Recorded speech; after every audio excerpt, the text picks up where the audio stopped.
Satu bawah untuk semua gaya. Tudung Karissa daripada AZ Clover ni memang sangat mudah. Kita boleh stylekan dia bermacam-macam gaya. Okay, first kita just sarung je tudung. Tengok awning dia dah terbentuk, okay? Okay, so tudung ni kita boleh buat macam-macam gaya. Kita nak labuh just kita buka je macam ni. Nampak?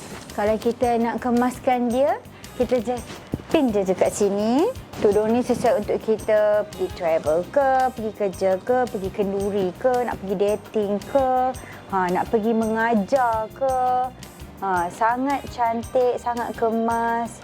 Okey, bermacam-macam gaya. Kita nak buat selepang macam ni boleh. Kita nak pin dekat atas kepala macam ni boleh. Kita pin je terus ke atas ni. Okey.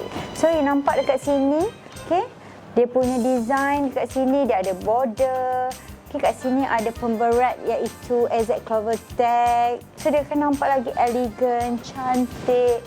Okay. So, jangan lupa dapatkan tudung Karissa. Kalau nak cantik macam ni, dapatkan sekarang. Tekan button di bawah sebelum stok habis. Bye!